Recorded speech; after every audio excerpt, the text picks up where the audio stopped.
So Kevin Stefanski talked about preparing for the Ravens when you're likely not going to have David Njoku and Harrison Bryant, and also expecting that the Ravens going to load that box to try to shut down the run. Here's Kevin Stefanski from earlier today. I think there are things we can do, Scott. Those are kind of the conversations you have about, what plays do we want to run?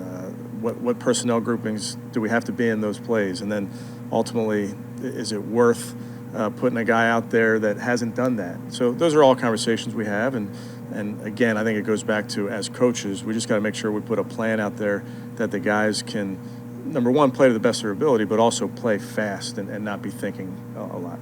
Certain teams play different styles, and there's advantages and disadvantages to all of them. With all those players up at the line of scrimmage, sometimes they bail them, sometimes they bring them, sometimes they bring them from the weak side, sometimes they bring them from the strong side. So I think that's they do a nice job with their scheme, keeping you off balance and not knowing when they're coming and which side they're coming. But ultimately for us as coaches, on the flip side of that, we have to put together a game plan that can account for those type of things and then go make a big play. When you don't have that many guys up at the line of scrimmage, there should, in theory, be some grass opened up in the defensive secondary.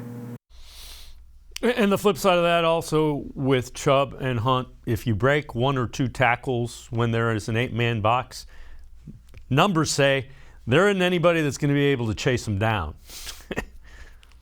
Yeah, and again, I appreciate Kevin Stefanski being, available to the media. But where was this thought process going into the Baltimore game in Baltimore? I mean, I saw one of the least creative play sheets ever with the Browns and the way they tried to poke holes in you knew what Baltimore was going to do.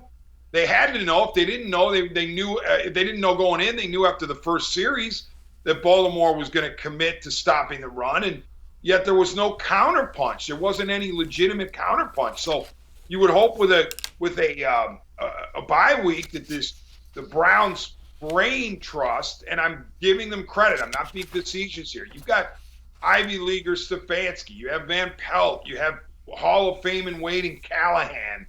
If Andrew Berry and Paul DePodesta want to chip in with the game plan, you got more Ivy League knowledge. You guys have got to come up with a better approach to the Ravens defense than you did a week ago Sunday. And certainly no excuses coming off the bye.